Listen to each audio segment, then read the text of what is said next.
Morning student, class 9 कविता 3। कविता का नाम है बेटा सवैये। कविता का नाम है सवैये और कवि रसखान जी। कवि हैं रसखान जी, जिनका पूरा नाम सैयद इब्राहिम है। जिनका पूरा नाम सैयद इब्राहिम था। उनकी प्रमुख रचनाएं बेटा सुजान रसखान और प्रेम वाटिका। सुजान रसखान और प्रेम वाटिका। तो बेटे आगे हमारा सवैये में फर्स्ट पद्य भाग है, वो यही है। मानुष हो तो वही रसखानी, बसो ब्रिज गोकुल गांव के गवारन। जो पशु हो तो बस मेरो, करो चित नंदन की धेनु मंझारन। पाहुन हो तो वही गिरी को, जो क्यो हरि छत्र पुरंदर धारण। जो खग हो तो बसेरा करो, मिली कालिंदी कूल कदम्ब की डारन। बुक में देखें बेटा, फर्स्ट पैरा है अपना, फर्स्ट पद्य है।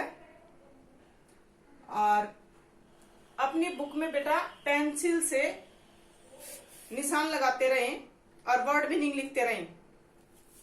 मानुष मनुष्य, गवारन गवाले, चरो चरना नित प्रतिदिन, धेनु गाय और मंझारन बीच में, पाहुन पत्थर, गिरी पर्वत और हरि छत्र छत्र कहा गया छतरी को, पुरंदर इंदर और धारण धारुण। जो खग है बेटा पक्षी, हो तो बसेरा करो मिली कालिंदी। कालिंदी बोलते बेटा यमुना नदी को, कालिंदी यमुना, कूल किनारा और कदम्ब पेड़ की डारण डारण डाल। सभी लिख लें बेटा।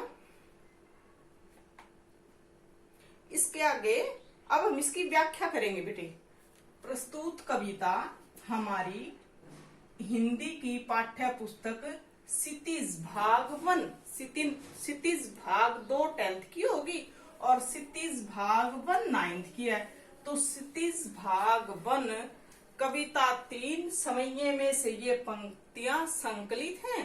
इनके कवि रसखान जी हैं और इन पंक्तियों में कवि अपना श्री कृष्ण जी के प्रति अपार अनन्य प्रेम दिखाते हैं, श्री कृष्ण के साथ और ब्रज गांव के साथ अपना अपार प्रेम दिखाते हैं।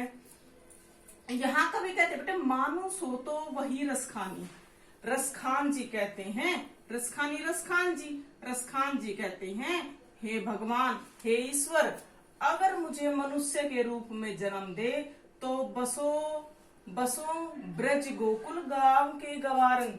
तो मैं गोकुल गांव की गवालों के बीच रहना चाहता हूँ। गोकुल गांव के गवालों के बीच, गोकुल गांव के गवालों के बीच रहना चाहता हूँ। जो पशु हो तो, हे भगवान, अगर तुम मुझे पशु के रूप में, अगर मेरा जन्म पशु के रूप में हो, जो पशु हो तो बस मेरो नित नंद की धेनु मंझारन। तो मैं नंद बाबा की गायों के बीच, नंद बाबा कृष्ण जी के पिता थे, तो मैं नित प्रतिदिन नंद बाबा की गायों के बीच चरना चाहता हूँ, रहना चाहता हूँ। थर्ड लाइन है बेटा अपनी, पाहुन हो तो वही गिरी को। अगर मैं पत्थर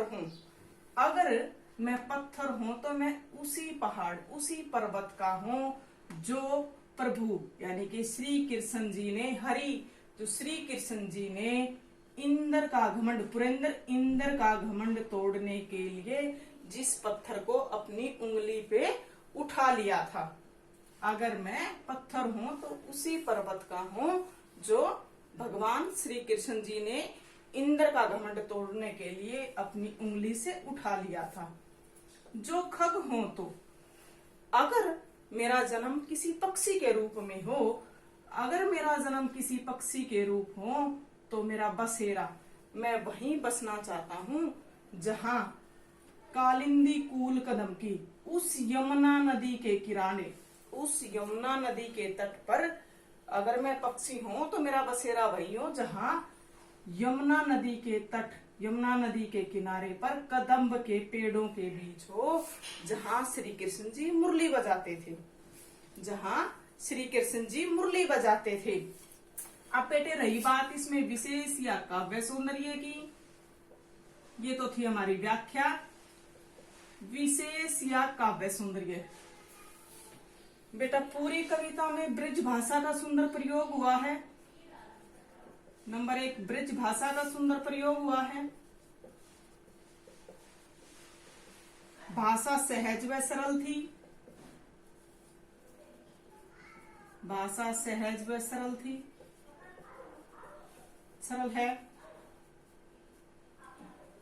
ये देखो बेटे, कालिंदी कूल कदम, आपने 8th में अलंकार किए होंगे, और अलंकार में बेटा एक ही वाक्य की बार बार आवृत्ति आने के कारण अनुप्रास अलंकार बन जाता है बेटे। तो यहां देखे, अब कालिंदी कूल कदम, कै और कै की 3 बार आवृत्ति होने के कारण भाषा काव्य में कई जगह अनुप्रास अलंकार की, अनुप्रास अलंकार की सुंदर छटा विद्यमान है। ये देखो, कालिंद कूल कदम की डारन, बसो ब्रिज गोकुल गांव, इनमें बेटा अनुप्रास अलंकार की सुंदर छटा का प्रयोग हुआ है। और कृष्ण जी के प्रति रसखान जी की अपार श्रद्धा अभिव्यक्ति का सुंदर प्रयोग किया गया है। थैंक यू बेटे, कल करेंगे नेक्स्ट स्टेंजा।